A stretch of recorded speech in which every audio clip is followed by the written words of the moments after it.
Join on board.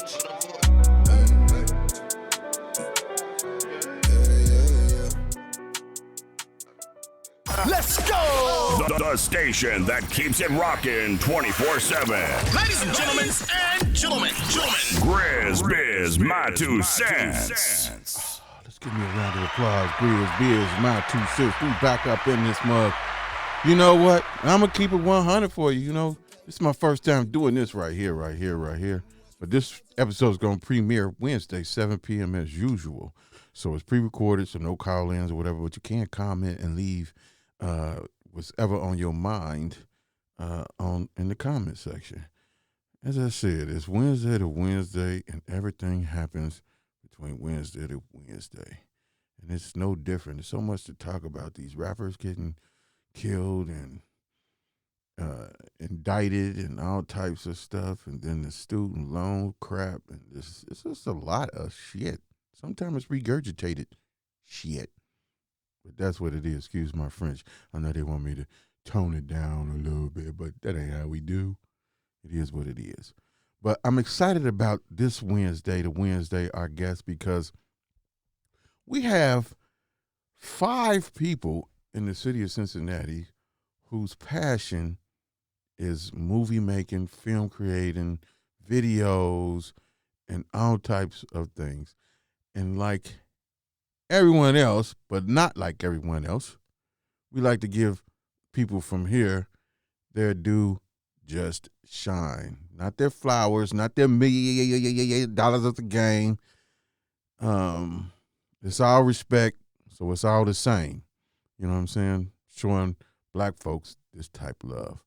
And today's guest, man, I want to say he been putting it down longer than all of the aforementioned people I've seen or about to mention as far as filmmaking, variety shows, horror movies, all types of different things. And we're going to shoot the links and everything to it for his film is, what do you call it, a discography? Discography.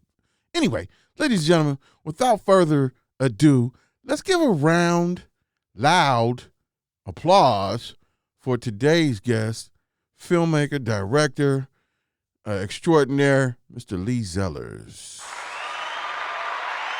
What up, everybody? How's everything going? That's what's up. Everything on this good. Lovely day. Wednesday to Wednesday. I'm glad that we came back Thursday, and we really not came back. We showed out Thursday. That's the first time in a long time that I've seen that any of us have seen the Bengals on prime time. Show their ass, and they showed their ass just a little bit, not a lot, but they just a little bit. They did anything. They did things. So let's get the Bengals and the whiteout a round of applause, and let's make sure that we send a warm haterism out to everybody in the AFC North, and we wish that you lose today. That don't sound right, but it sound right. You know what I'm talking about? The hater sound right. It sound right. That's what's up. What's up with you though, man? What's going on? Hey, man, everything is lovely. Everything is going good. You know, yesterday birthday type thing. Went out, couple people. Your birthday? How old are you? 61. 61. Happy belated, brother. 61. You know what I'm talking about? That's good. Yeah. Keep it going. I wish you many, many more, because you're not done yet. Not done yet. Not done we ain't yet. Finna hang up the gloves yet. No, sir. No, sir. So, let me ask you this, Mr. Zellars. How long have you been doing movies and directing and so forth? Movies? I got started in movies about 2007. 2007. Did something over at Public Access. First time I directed something, didn't really know what I was doing. We did a little short film at Public Access when they sit on Ridden Road. And the short we did won, I think, second place or something like that. And I'm like, oh, we won? You know, and so that kind of gave me an idea, like, maybe this is something you can do. So as a kid, you didn't endeavor into the filmmaker and no, film? as a kid, I used to. There was no social media or phones or nothing back then, so. No, it wasn't even no social media, nothing like that around. You know, we just had to holler back and forth across the street when we wanted to say something. But I used to draw. I used to think I could draw, but that was my thing. I was drawing. Like I said, I used to think I could really draw. Found out real soon I couldn't. And then I got into photography. I did photography from like, man, from about got in there to like early 80s. Was that in high school? Yeah, that was Hey, like right man, after high school. that was one of my favorite classes, to be truthful, man. Because you really, that and architectural drawing, those are two things that I wish that I had maybe went on pursued too, that I could do as far as me and my hands in electronics and computers and fixing shit. But photography, that used to be so loud to me to go in that red room and mix them damn chemicals on and black and white and put the pictures up like you see in the movie. And to think like, man, my education involved this type of stuff. You know what I'm talking about? Yeah, so I feel you on that. That was the big door opening when I got into photography, because like I didn't, like you said something about school. I didn't go to school for it. I was like self-educated, just did a lot of reading, did a lot of practice, messed up a lot in the dark room until I got it right. And then I just started, I used to go around with this little, like a small little picture book. And I had a few photographs in there, a few young ladies I took taking pictures of. And then I would just like, if I see somebody who like, they was like photogenic or something like that, I'll pop out my little book, show them what I do, give them a card. And then that just kept going on to some other stuff. I was able to like, shoot some of the who's of Cincinnati and all of that kind of stuff. Oh, so you was part of the who's Cincinnati, huh? That was some of I y'all was doing. shooting who's. I don't know if I was a who, but I was shooting a lot of those. Say who 3 times fast. Who. I'm chewed, man. I'm chewed. I like to have fun on GRIZZBY is my 2 cents. That's what it is. Oh, that's all right. Shooting photography. Did you get in touch with are you linked in with all the photographers in the city? Did you make money doing that? I made a living doing it. I had a studio up on Short Vine for a period of time. Then I had a studio with another partner down on Sycamore. And I was making a living at it until it reached a point. See, I always saw myself as an artist. So like I hated doing weddings.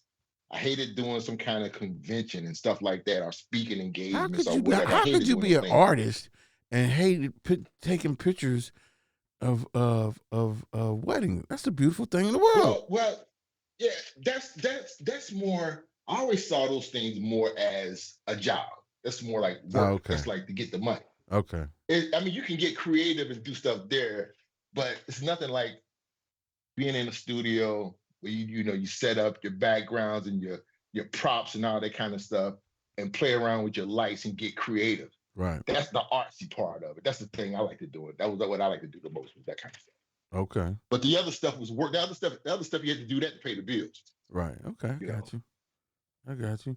So you learned your self techniques with the lighting and so forth, because that's a big thing. I don't know. That's like almost like when you and a mortician and you gotta paint the face of the dead folks and make their stuff creative. There's the different techniques and stuff that you learned on the way that was self-taught, is what you're saying. Yeah. That's what's up. It was all self-taught. Well, I mean, I had some mentors who I was able to look up to. I was a guy named Lee Henry, who was a self-taught photographer. And I was amazed by this guy's work. Was he black, and he white? was a guy who he was a black dude. Used to do a little something in the city that, now it's just everybody's doing it, but what's that? That was his thing, selling them trees, Oh. He used to move them trees around. Oh, yeah. But he's no longer around, so I'm trying to say that. Right. God rest his soul. But it was that. So back in them days, I was going down there, and he was like showing me these little pictures and stuff he was doing in the dark room, right in his bathroom. And I'm like, okay. I ain't come down here for that. I came down here for the other thing. Right. Then after a while, he showed me something one time, a black and white photograph, and it just like caught my eye, and I was like, wow, that was like so impressive. And the fact that he taught himself how to do this, and he's printing these pictures in his bathroom. Fucked your head up, didn't it? Excuse my man. Messed your head up, didn't it? Yeah, and I'm like, shit, wait a minute, I possibly could do this. So boom, I started doing it. And then doing that, meeting different people, had some mural work. I did some murals for this church out in Lincoln Heights. Used to be the pastor, used to be out there named Freddie Piper. Did these murals. Got to work with Applause Magazine, Nip Magazine, the Herald. Met Ken Lawson, was his personal photographer. Les Gaines, personal photographer. Stop! Stop right now. Yeah, right hold on. right yeah, because we know we had him on the show last couple weeks ago, and that was a good interview, man. Yeah, that was a good interview, man. And people was a lot of people was amazed that he's a law professor. You know what I'm talking about? A lot of people was telling me, Grizz, why I have him on there and blah, he this and that and blah, blah. I said, man, you need to watch the interview, and you might gain some knowledge and insight as to why this brother did what he did and do what he do, and why he got treated like he get treated and other folks don't get treated like, like he got treated. So it was a very good interview. I'm waiting to do the part 2 about it. So he ran down a couple stories, but being the personal photographer of both of these guys, did you witness folks watching him? I know that's a crazy question, because he was a controversial lawyer back then. He was the only one speaking up for black folks. And you might have seen a different perspective from anything, taking pictures of him and Isaiah Gaines and what they was doing. And was it everyday lives, or just at special events, or what type of?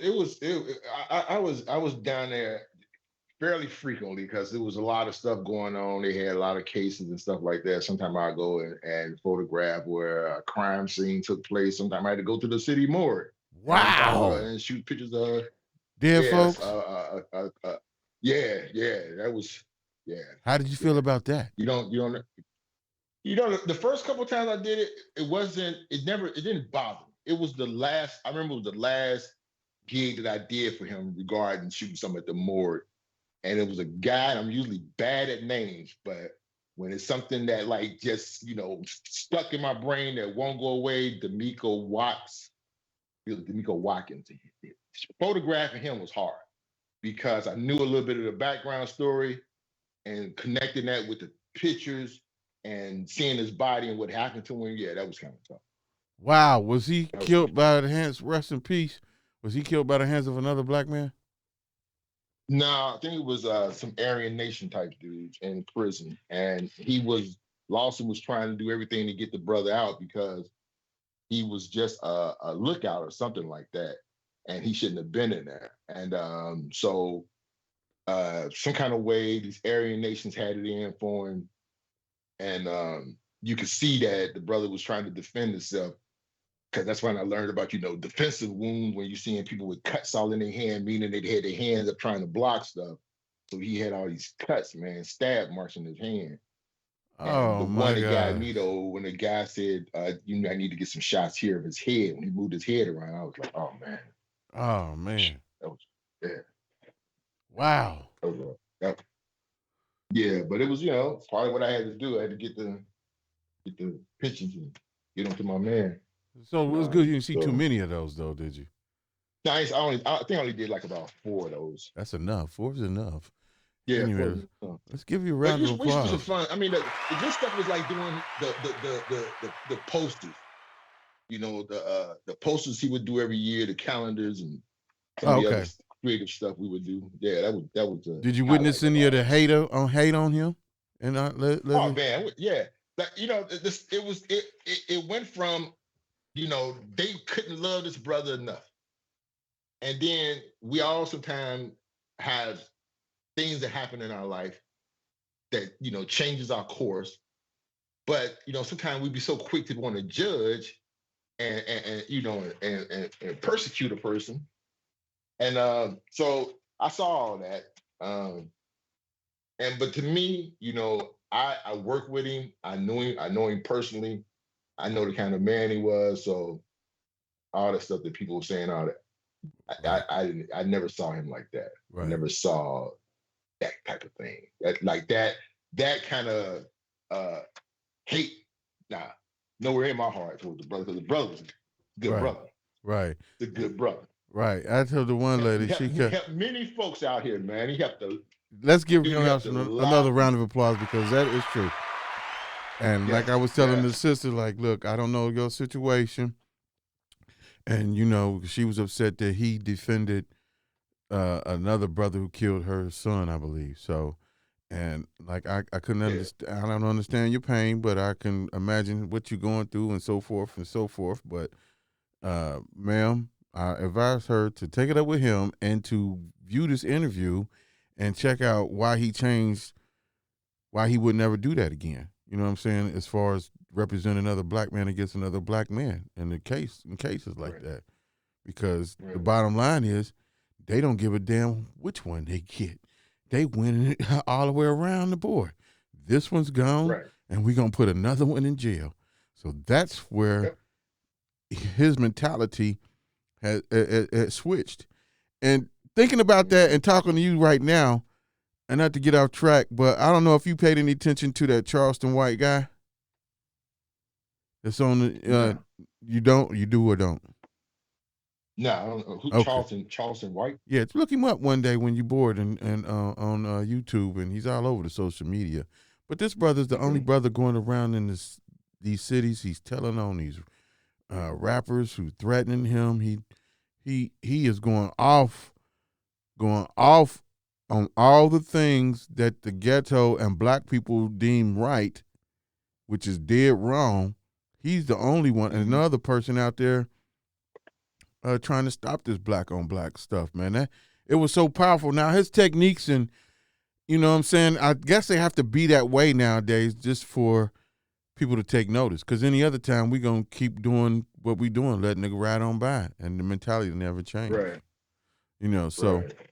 being a filmmaker Yeah. as yourself and the content that you use sometimes, um, do you often think about being in control and changing the narrative of how we are seen or viewed? Yeah. Yeah. It's like the thing with as a filmmaker. Now I'm just speaking for myself, but especially if you're a black filmmaker, oftentimes, and I think sometimes, like when you think of a filmmaker like Spike Lee has always been one of the ones who want to tell our story, you know, and and he's done a great job at it. I've been one of the ones that like to just tell stories, you know. I'm just a storyteller, and it's not so much that I don't feel that there are these black stories that need to be told, and there's some out there that I want to tell, but I just it's like what stuff comes to my head is where it all develops, and then from there, that's how I come up with the idea, whatever story I'm doing.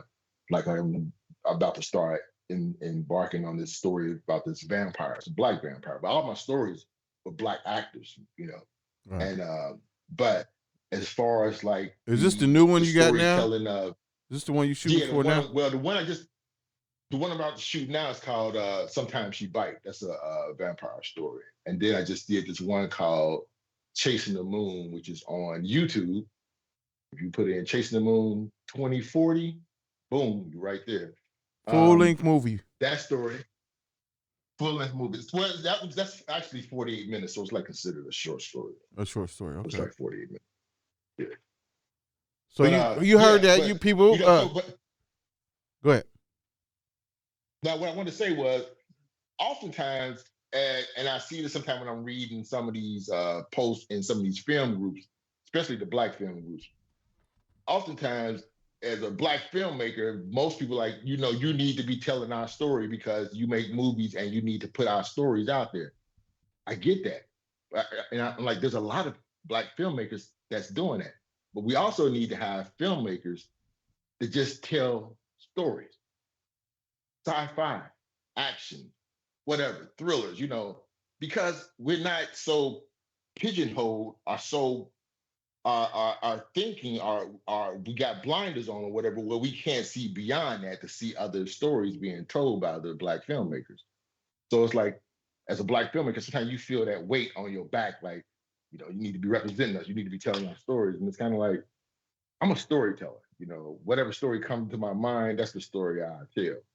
If something like that should come to mind, police brutality, crime, something taking place in the street, if something like that, you know, somehow works its way in, then I would tell that story. Okay. So I get that. And I'm thinking a lot of filmmakers might have that pressure put on them. I'm comparing all y'all from here and the variations of movies that each one of y'all have done, and yours seems to be a little bit more. All those black actors, the topic and subject matter varies very, very, very different than other folks, and then there's some similarities and some differences. Yeah. So with that being said, as far as this being a passion and a dream, are you looking for one day? What is your vision? Is it one day being on the big screen? Do you want to get into these? Have you been in any of these? What's the Indie Film Award? Is that what it's called? What's the one? Film festivals. Film festivals. Yes. Indie Film Festival. Yeah, done. Is that like a chitlin circuit? It's a hustle like a lot of stuff out here. You got to be so careful with it because some. You keep going in and out. Nay. So you're paying this money and you got a festival that's taking place somewhere in Baltimore. You submit your stuff. You're not in Baltimore. You don't know where the festival is at. You've never been there. And then sometimes these festivals, man, it's like it might be held in somebody's basement. Somebody might just decide, yeah, we're gonna do a film festival. They put this info out there, first person, first prize or whatever, it be this, be that. And the festival might not even be something that is in line with what you was hoping that it would be. So you have to be so careful about it. You have to do your research on these festivals, like how long have they been around? Wow. I never thought the film game would be like that. That's like the music industry for real. It's dirty, man. That's crazy. That game be dirty. That's crazy. Yeah. It's like a guy, I saw this documentary and it was about film festivals. And this guy used to work for Sundance. And he basically said when a movie came in, if he didn't recognize a name or saw a picture of somebody that was slightly famous, he didn't even look at it. So he basically done sent you a note back saying the movie was rejected. Can't even tell you why because he never looked at it. And you done paid $40-something hoping that you would get selected at Sundance, and you didn't because they didn't even look at your movie. And that happens a lot. Oh man, it's not enough filmmakers. Yeah. It's not enough filmmakers standing up about that. And I'm glad you're bringing this to the attention of the people who might want to do films. So with that being said, what is the independent way to bypass that, like the record label being indie, and getting your films to the mainstream, or is social media a better platform? Social media could be a better platform if you got the followers. Like if you got your Facebook, Twitter, Instagram, and say you got, hundreds of thousands of followers or whatever on each one of them platforms, you probably do pretty good. Because you can put your movie on, stream it for whatever fee you want to stream it for. And if you got a large, following, that can help a lot because when you start submitting your stuff to maybe a major studio or Netflix or whoever, and if they see that, okay, well, this guy got this pretty cool movie and he got like 1 million followers. So half of their work is done. You know what I mean? So now it's like, we don't even have to try to build up a fan base for this guy because he already got a fan base. And they like that. It's just the same way I think even in the rap game, it's like right. That. That's what I was saying. Guys similar. Like putting out, so you can go that route. Or where it is too, you got these platforms popping up all the time now, like Tubi TV, Hulu, all of these different folks. Some of them you can submit your movie directly to them. Because I'm imagining they need content. Now, it's funny that you bring that up because they saying Netflix is debating on whether to change it from, how you get all the episodes on some of these on some of these shows. You can watch them right there, binge watch them. Where they're thinking about changing the format and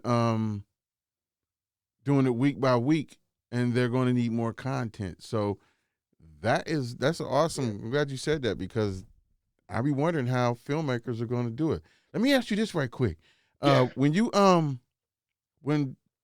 they film in Cincinnati, do you try and get your hustle on and get linked up with these film people down when they filming? Are you in with what's the film committee of Cincinnati? Are you involved with them? Cincinnati Film. No, I'm not involved with it. They sometimes, it's been sort of like not so much of a strong relationship between like your local independent filmmakers and the Cincinnati Film Commission. They focus a lot on filmmakers who got money, who bring in some dollars here to the city, and basically they lay out the red carpet for them. We need to call for somebody local. Yeah, for somebody local, they might do a little something for you. They might try to help you out in some little areas, but not to the scale of what you probably would need done. Yeah, well, see, we got a plan. So it's kind of like, expose them, man, because I think they should be a great resource. It's just the people have been talking about them once before on this. It was a site on Facebook. It was these guys had this thing called Broke Filmmakers or something like that, and they had a whole discussion in there about Cincinnati. Damn, that's fucked up. Excuse my French. Yeah. That's messed up. That's some scrappy words. Like, yeah, we all broke in this game. It broke filmmakers. They was taking jabs. You gonna beat him up. Right. But that's So my thing, I just do my thing, man. It's like learned from a distributor not too long ago who told me, they like the last movie I did, if I would have had that as a feature film, as far as feature length, they probably would have, more than most likely, I think they would distribute it. But because it was 48 minutes, they don't work with no short films. So they said, make sure you keep in mind, if you want to get this out here and you want to get it on these platforms, make sure it's 90 minutes to 2 hours. Right. So. And yeah. That's cool. So it's a thing, man. Like I try to tell filmmakers this. A lot of cats get into this stuff and they like, I'm gonna get paid. I'm gonna be the next top period Spike Lee. Yeah, not to say that can't happen, but you also got to keep in mind that there's a lot of people out there with that same idea, and it's a narrow road that leads to Hollywood that very few gets to get pointed or we want that guy. Right. It's like the lottery. I always tell them, it's like the lottery. It's just like playing the lottery. You might get in, you might hit, you might not. But the one thing you can do is create your own lane. Nobody's going to stop you from creating your own lane. Let's give a round of applause for creating your own lane. You see what I'm saying? We different out here. We different. We cut different. GRIZZBIZMY2SENSE. Yes, sir. Unanimous Network, Ivory the Aries, Tyann Capri. You know what I'm talking about? It is what it is. But switching it up, you was talking about doing it yourself and maintaining.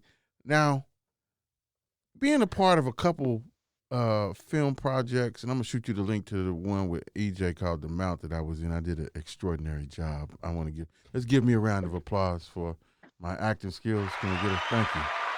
Thank you very much. You know what I'm talking about? So I'm gonna let you go. I'm gonna send that to you later on so you critique that and tell me what you think.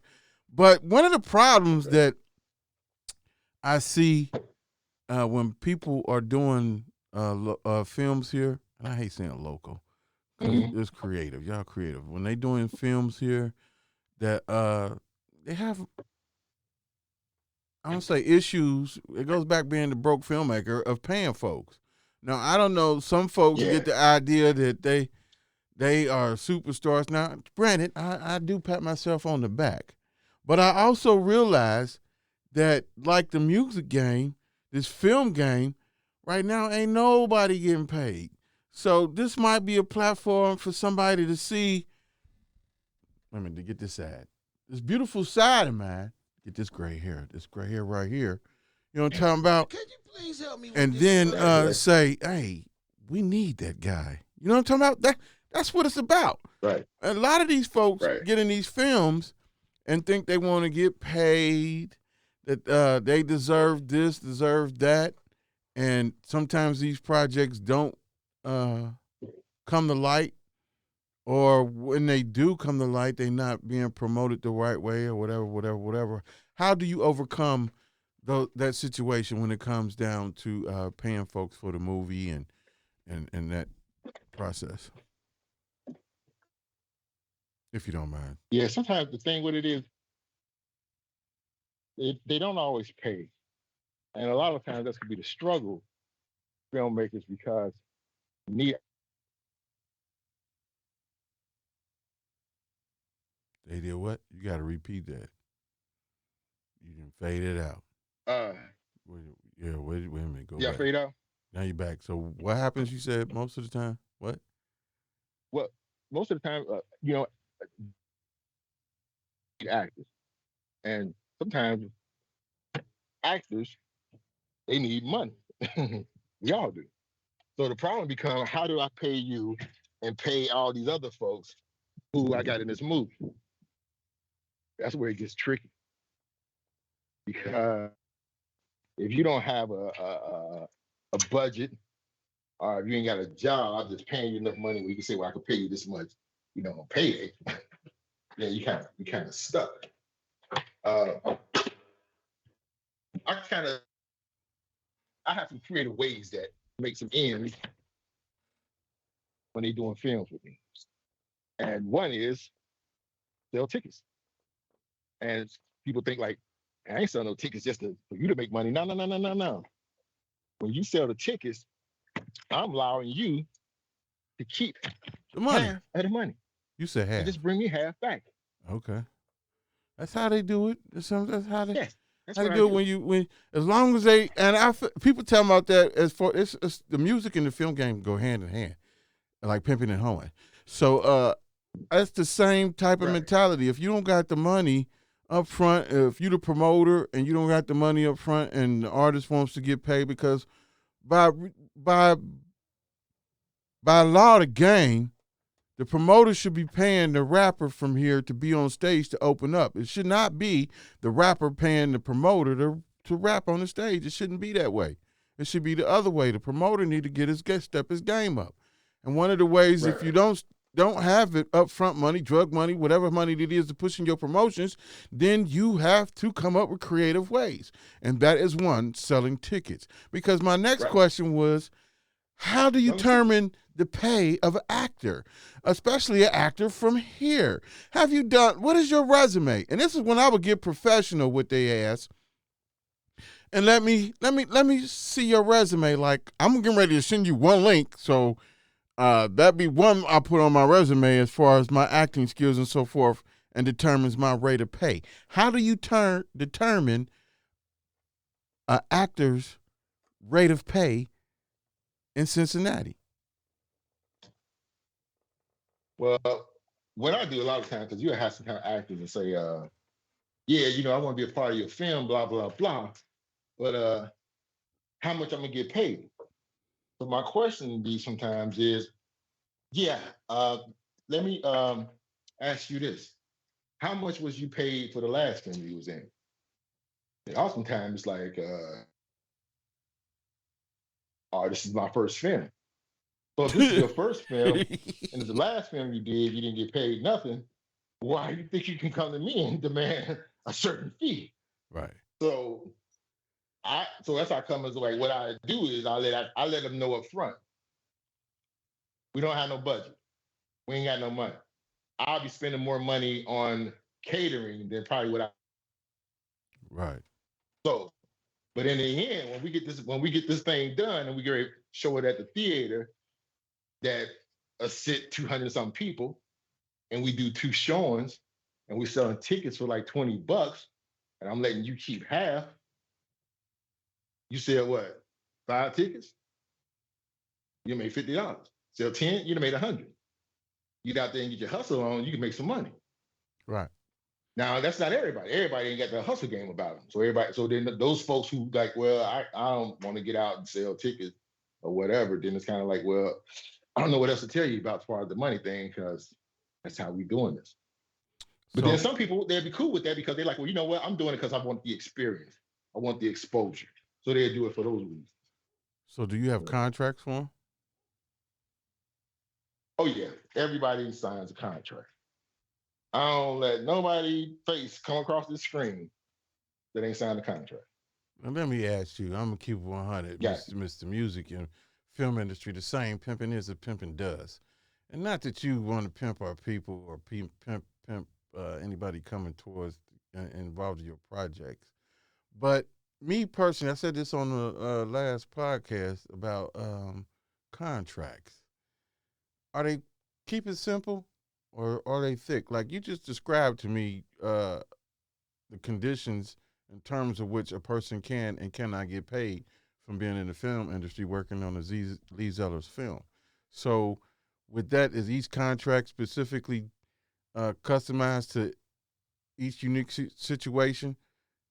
Because I know in them contracts you also got to send away the rights to be able to use their face in whatever way, shape, form, promotion that you deem necessary for this event, right? I mean, project, right? Right. And that's the main thing. Main thing is covering basically.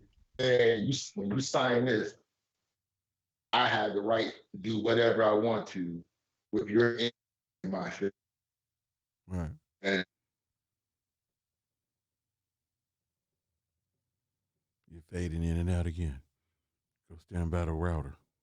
And as far as our agreements for, it's also there our agreement for what money that you will make or that you won't make.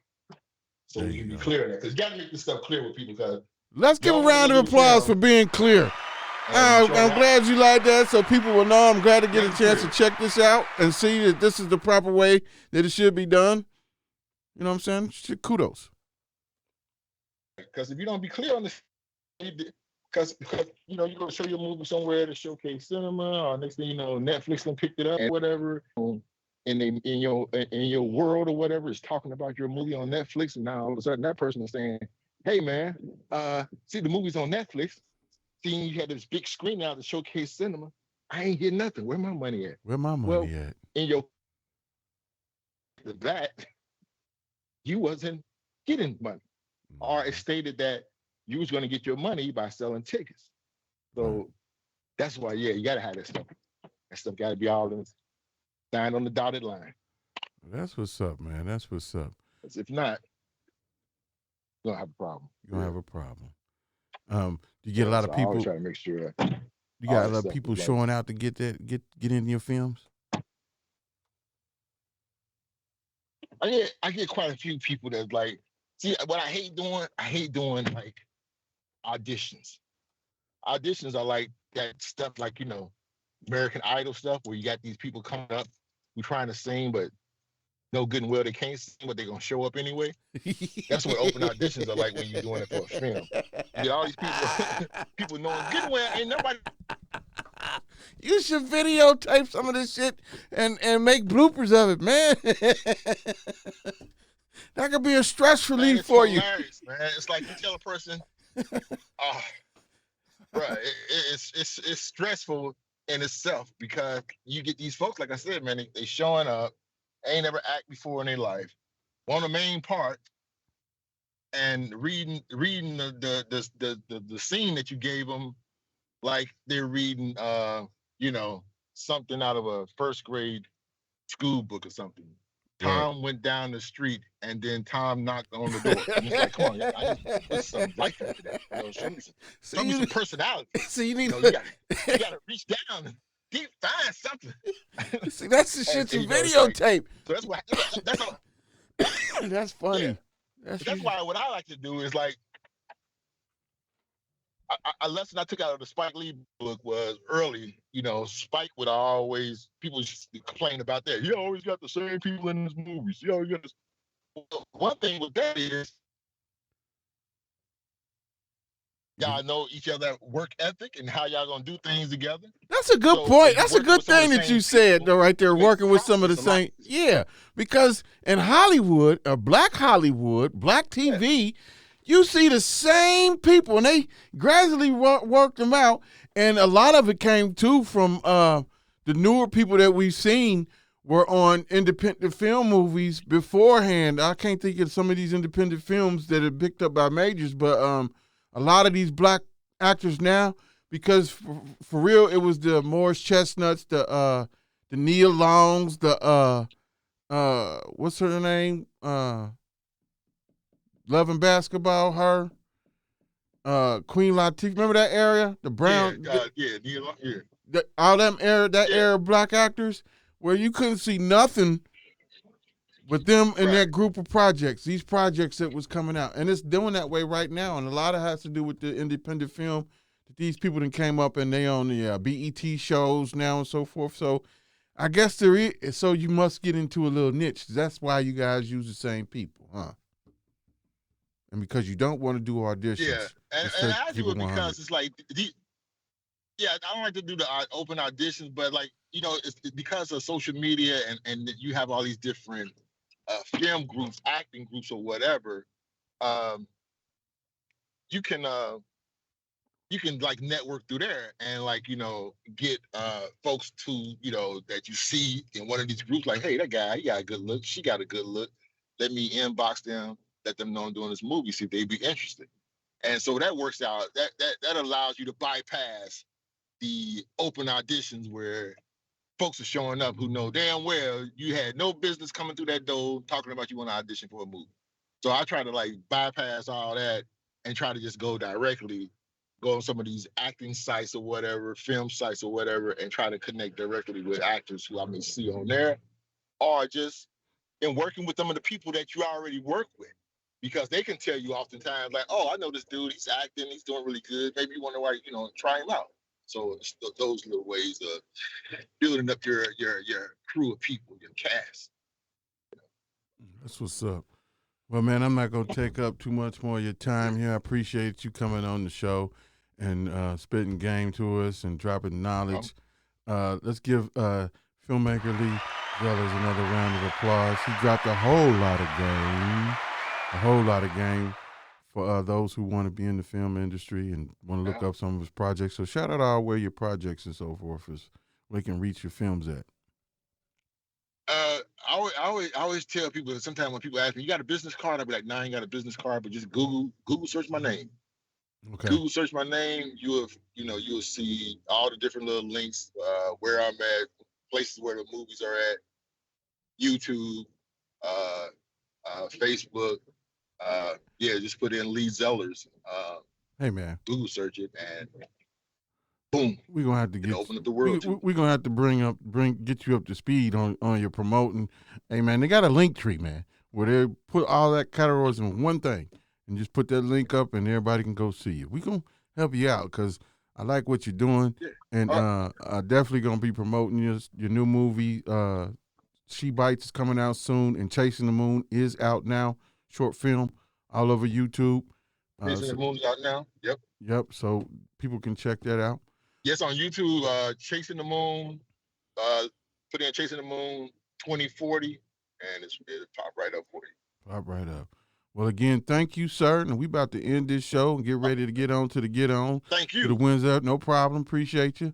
So like we always do and always say every Wednesday and every day, don't be stuck on stupid and relaxed on dumb. I like that. Let's go! The station that keeps it rocking 24/7. Ladies and gentlemen, GRIZZBIZ, my 2 cents. Plus all my niggas play at ones, I ain't got no sidekicks. And all my ladies know what's up, I ain't got one side chick. Hey yo, it's Mr. Seventh Letter, I'm so fucking G.